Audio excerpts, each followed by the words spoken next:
Hola, mi nombre es Miluska Solano, soy gerente de cumplimiento tributario de KPMG en Perú.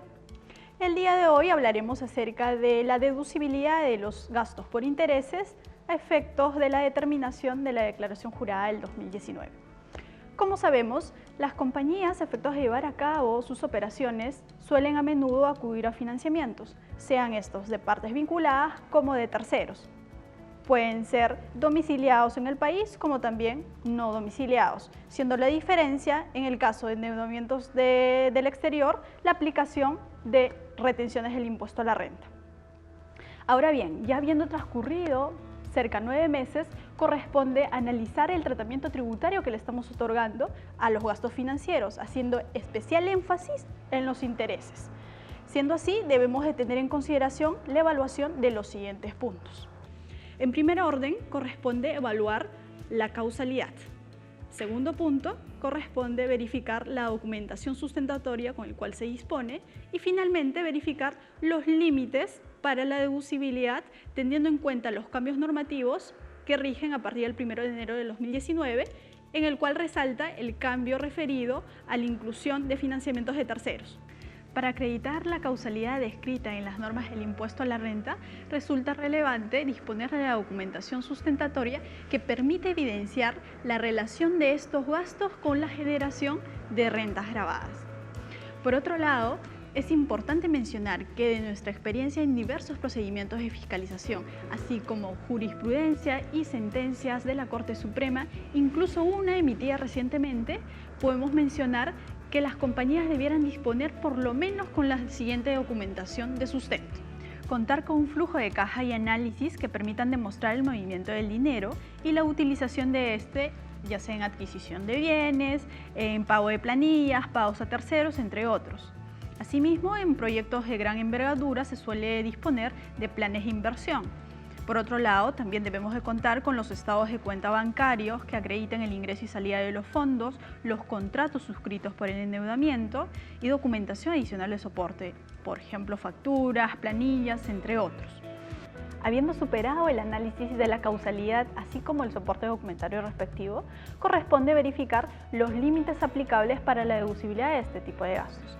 Es así que un cambio resaltante que rige a partir del 2019 es la inclusión, para efectos del cálculo de este límite, de las deudas con terceros. ¿Correcto? No solo es aplicable a las deudas con empresas vinculadas, sino que también con terceros, puede ser bancos y otro tipo de entidades.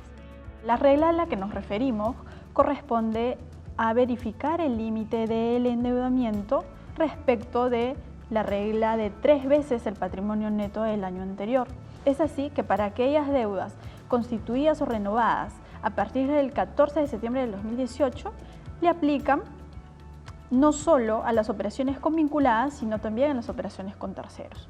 En tanto, a partir del 1 de enero del 2021, la regla aplicable corresponderá al 30% del EBITDA fiscal sobre las operaciones con partes vinculadas como con terceros, teniendo como posibilidad de arrastre del exceso que se haya podido considerar como deducible hasta por 4 ejercicios posteriores.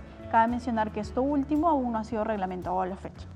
Asimismo, para efectos del cálculo de este límite, tenemos que considerar algunas excepciones. Por ejemplo, entre los contribuyentes exceptuados figuran las entidades del sistema financiero y de seguros. Asimismo, tenemos operaciones exceptuadas, como el caso del endeudamiento proveniente de la emisión de valores mobiliarios representativos de deuda, como pueden ser los bonos, los papeles comerciales que cumplan con 3 requisitos, hayan sido emitidos en oferta pública, de acuerdo a las normas de la Ley de Mercado de Valores, que sean nominativos y que en la oferta pública se coloque en un número mínimo de 5 inversionistas no vinculados al emisor.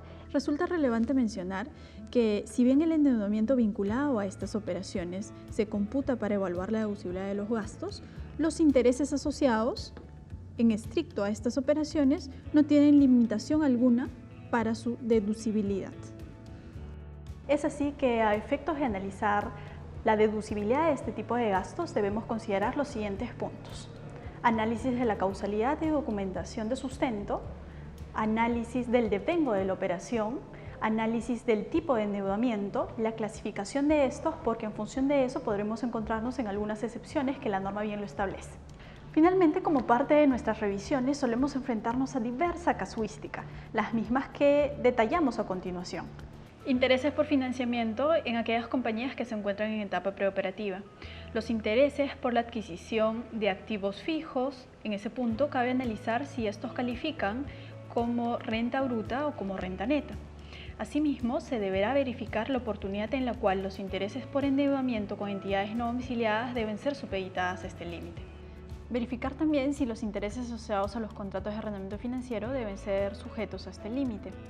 Respecto de la composición del endeudamiento sujeto al límite, resulta relevante verificar todos los desembolsos asociados al crédito.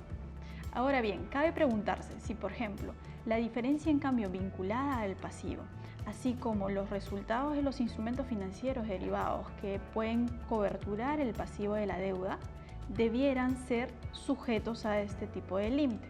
Además, se deberá verificar también si los gastos financieros derivados del ajuste por aplicación de las normas de precios de transferencia deben ser incluidos o no en este tipo de análisis. Finalmente, como bien lo hemos mencionado, existen diversos puntos que deben ser verificados con sumo cuidado. Es así que recomendamos evaluar estas operaciones en conjunto con sus asesores sobre la materia a efectos de una adecuada determinación de los gastos financieros deducibles, en especial los intereses por financiamiento. Todo ello a efectos de la presentación de la declaración jurada del impuesto a la renta anual del ejercicio 2019.